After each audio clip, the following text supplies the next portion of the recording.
राधे राधे दोस्तों। और आप लोग कैसे हैं? अच्छे होंगे आप लोग। आजकल जो है शारदीय नवरात्र चल रहे हैं। आप सभी लोगों को शारदीय नवरात्र की ढेर सारी शुभकामनाएं। तो दोस्तों, आज मैं ज़रा जो है अपनी उत्तराखंड संस्कृति के ऊपर बोलना चाहूँगी। जैसे कि आप सभी लोग जानते हैं कि आजकल जो है शारदीय नवरात्र चल रहे हैं पूरे देश में, भारतवर्ष में। और जैसा कि आप सभी लोग जानते हैं दोस्तों कि ये जो नवरात्र है, इन दिनों सभी लोग हरियाली अपने अपने घरों में जमाते हैं और दुर्गा माता की पूजा और अर्चना करते हैं। और आप सभी लोग जानते होंगे कि महाराष्ट्र, मुंबई और गुजरात और कलकत्ता में जो है माता दुर्गा की पूजा पंडालों में की जाती है। मतलब कि लोग जो है नृत्य करके गीत और भजन करते हैं और माता को मनाते हैं। तो जो है हमारे उत्तराखंडी लोग जो लोग हैं, वो लोग भी जो हैं माता जी की पूजा तो घरों में करते ही हैं। लेकिन जो हमारी उत्तराखंड की संस्कृति ऐसी है, जैसे कि आप लोग जानते हैं कि गुजराती और बंगालियों की जो संस्कृति है, वो माता जी की पूजा अर्चना पंडालों में करके जो है विसर्जन करते हैं। लेकिन हमारे जो पहाड़ी भाई लोग हैं, वो चाहे कहीं भी रहें, अपने उत्तराखंड में रहें या अन्य प्रदेश कहीं भी, चाहे मुंबई हो, गुजरात हो, मद्रास हो, कलकत्ता हो, दिल्ली हो, जहाँ कहीं भी रहते हैं हमारे उत्तराखंडी भाई बंधु, तो वो जो है अपनी परंपरा, अपनी संस्कृति को ज़िंदा रखते हैं। यानी कि हमारे यहाँ दुर्गा पूजा तो होती है घर में, लेकिन उसके साथ साथ में हमारी जो पुरानी संस्कृति है रामलीला की है। जैसे सभी जानते हैं कि शारदीय नवरात्रि में जो है दशहरे के दिन जो है रावण रावण को जला दिया जाता है। यानी कि बुराई को नष्ट करके सच्चाई की जीत होती है। तो इसी तरह जो है, जैसे कि रावण को जलाने की प्रथा है, तो उसके साथ साथ में हमारे जो पहाड़ी भाई बंधु हैं, वो लोग जो है रावण को जलाने से पहले अपने गाँव में, कस्बों में, या हमारे पहाड़ी लोग जो है कहीं मुंबई में रह रहे हों, चाहे दिल्ली में रह रहे हों, चाहे कहीं भी रह रहे हों, मतलब मैं पुराने ज़माने की बात कर रही हूँ, यानी कि अपने ज़माने की बात कर रही हूँ कि पहले के जो हमारे समाज के जो लोग थे, या हमारे माता पिता, या जो हमारे मामा चाचा ताई लोग थे जो, तो हमारे ज़माने में जब हम छोटे हुआ करते थे तो रामलीला का मंचन हुआ करता था। मतलब रामलीला के जरिए जो है राम के जन्म से लेकर और रावण रावण दहन तक जो है पूरे 10 दिनों की रामलीला हुआ करती थी। और बहुत ही धूमधाम से रामलीला की चौपाइयाँ वगैरह, चौपाइयों का संवाद होता था। और उसी के जरिए जो है सबको, पूरे जनता को जो है मैसेज दिया जाता था कि किस तरह से जो है राम के जीवन में भी परेशानियां आई, और उन परेशानियों का जो है डटकर मुकाबला किया राम जी ने, और अपने माता पिता की आज्ञा को अपने सर पर सर माथे पर रख कर जो है उनकी आज्ञा का पालन किया। और कितने ही परेशानियां उठाए श्री रामचंद्र जी ने, और सीता का भी हरण हुआ। और इसी तरह से जो है रावण को जो है हरा कर और उनको जो है मार कर जो है बुराई को हरा कर जो है अच्छाई की जीत पर विजय प्राप्ति करी श्री रामचंद्र जी ने। तो बस मैं यही कहना चाहूँगी अपने उत्तराखंड भाइयों के लिए, जो है ये एक छोटी सी मेरी पहल है कि आजकल के जो नए ज़माने के बच्चे हैं वो शायद नहीं जानते हैं कि हमारे उत्तराखंड में जो है इस तरह की हमारी संस्कृति थी। कि जैसे हम तो सिर्फ गरबा और यही जानते हैं कि भाई बाकी प्रांतों में, बाकी बाकी जो स्टेट है उनमें जो है नवरात्रि के जो है गरबा हुआ करते हैं, जैसे कि डांडिया भी कहा जाता है, वो हुआ करता है। लेकिन हमारे जो बच्चे लोग हैं, या हमारे जो बच्चों की उम्र के हैं, वो शायद ये नहीं जानते हैं कि हमारी गढ़वाल की भी एक संस्कृति और एक रिवाज हुआ करता था कि जो कि है छोटे छोटे गांव में पंडालों में जो है रामलीला का मंचन हुआ करता था। और रामलीला के मंचन से जो है श्री रामचंद्र जी के जन्म से लेकर के रावण के मरण तक की पूरी गाथाएं जो है इस तरह से जो है मंच पर अभिनय करके बताया करता था। और हमारे ज़माने में जो है टीवी टावी देखने का रिवाज ज़रा कम हुआ करता था, तो हम लोग इस तरह से रामलीला वगैरह ही देखा करते थे। और बस मैं शायद ज़्यादा भी बोल लेती हूँ कभी कभी, और पता नहीं मेरी बातें कैसे लगती होंगी आप लोगों को। बस मैंने जो है अपनी उत्तराखंड की संस्कृति के ऊपर ये कहा है कि हमारी जो उत्तराखंड की संस्कृति ऐसी थी कि रामलीला का मंचन हुआ करता था, और रामलीला के जरिए जो है संदेश दिया जाता था कि किस तरह से जो है बुराई का अंत करके जो है सच्चाई की जीत होती है।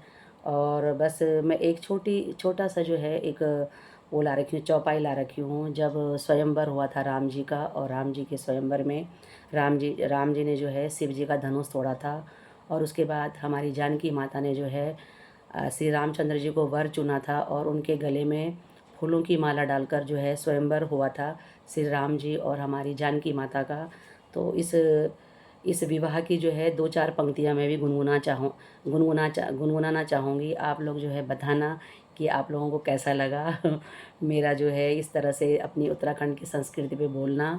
तो ये चौपाई जो है राम ने धनुष तोड़ा था और सीता माता ने जो है रामचंद्र जी को वरमाला पहनाई थी, तो उस समय की जो है ये चौपाई है।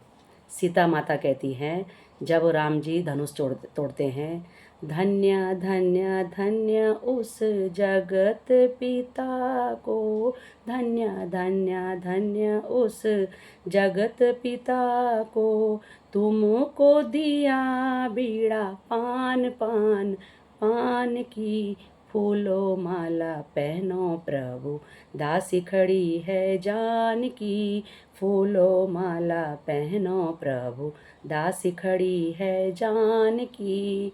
फिर जो है राम जी कहते हैं सीता माता के लिए, मैं भी धन्य धन्य धन्य कहूँ ईश्वर से, मैं भी धन्य धन्य कहूँ ईश्वर से, जो तुमको मिली प्रिय जान जान जान की, लाओ लाओ सिए प्रिय पुष्पमाला जय की, लाओ लाओ सिए प्रिय पुष्पमाला जय की।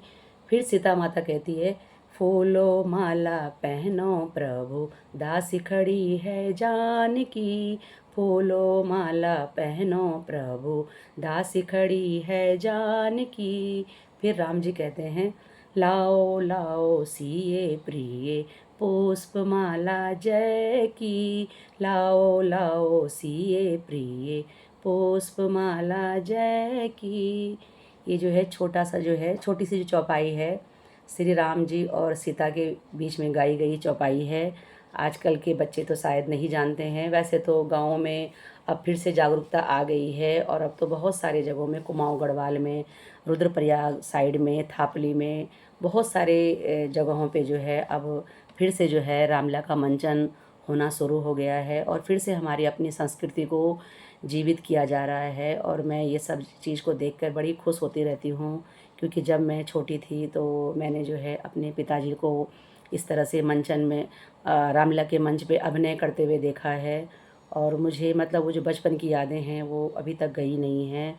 और जैसा कि मैं आप लोगों को हमेशा से बताते आई हूँ कि मेरा जन्म मुंबई का था, लेकिन उसके बावजूद भी मुंबई में रहते हुए भी मेरे पिताजी हैं, या मेरे ससुराल के हैं, या मेरे मायके के हैं, या जहाँ हम रहते थे मुंबई में, थाने शहर में, वहाँ पे जितने भी गढ़वाली थे, कुमाऊनी लोग थे, वो सारे लोग जो है पुराने मतलब हमारे ज़माने के टाइम के, वो उन्होंने एकता मंच बना रखी थी, गढ़वाल एकता मंच समिति, और उसी से जो है वो अपना जो है मंच पे रामलीला का मंचन करते थे। और इन्हीं दिनों शारदीय नवरात्रियों के टाइम पे रामलीला का मंचन हुआ करता था, और रामलीला के मंच से ही हम जो है पूरी रामलीला के जो है नाटक देखा करते थे। और बस वो बहुत अच्छे दिन थे, और मुझे लगता है कि ये इस तरह से मंचन होने चाहिए, और इस तरह के मंच से जो संदेश जाता है पूरे प्रांत में, स्टेट में, या पूरे देश में, तो इससे जो है सभ्यता भी, अपनी संस्कृति भी जिंदा रहती है। तो बस मैं यही कहना चाहूँगी कि मैंने जो है ये अपनी संस्कृति पे जो है काफ़ी लंबा वीडियो बना दिया। कोई रट के तो मैं बोलती हूँ नहीं, जो मुझे अच्छा लगता है मैं वो बोल देती हूँ, या जो मैंने देखा है, या जो मुझे ऐसा लगता है कि हाँ ये अपनी संस्कृति को बचाने के लिए सही है। जैसे प्रत्येक स्टेट की अपनी अपनी कोई संस्कृति होती है, जैसे जो ये दिवाली है, होली है, ये तो पूरे भारतवर्ष में सभी जगह मनाई जाती है, पर प्रत्येक स्टेट का अपना अपना कोई ना कोई संस्कृति होती है। तो मैंने यही कहा कि जो दुर्गा माता की पूजा है वो तो प्रत्येक घरों में होती है और पूरे देश में होती है, लेकिन अलग अलग प्रांत, अलग अलग स्टेट का अपना अपना अलग अलग जो है कार्यक्रम होते रहते हैं। अपनी अपनी उनकी अपनी अपनी अपनी उनकी बोली भाषा के हिसाब से अपनी उनकी संस्कृति होती है। तो मैंने यही कहा कि हमारे उत्तराखंड की संस्कृति है जो शारदीय नवरात्रों में जो है रामलीला का मंचन करना है। तो बस मैं अपने इस वीडियो के माध्यम से यही बताना चाह रही थी। आप लोगों को मेरी जो बोली भाषा है कैसी लगी, और इसके ऊपर जो मैंने जानकारी दी संस्कृति के ऊपर से, वो भी आप लोगों को कैसी लगी, आप लोग कमेंट करके बताना और मुझे बताना कि कहाँ पे मैं गलत बोलती हूँ, उसमें मैं क्या सुधार कर सकती हूँ। आप लोग जब कमेंट करेंगे तभी मैं उसको सुधार पाऊँगी। तो आप लोगों के कमेंट का मुझे बड़ा इंतज़ार रहेगा। बस ज़्यादा ना बोलते हुए राधे राधे राधे दोस्तों, प्रणाम।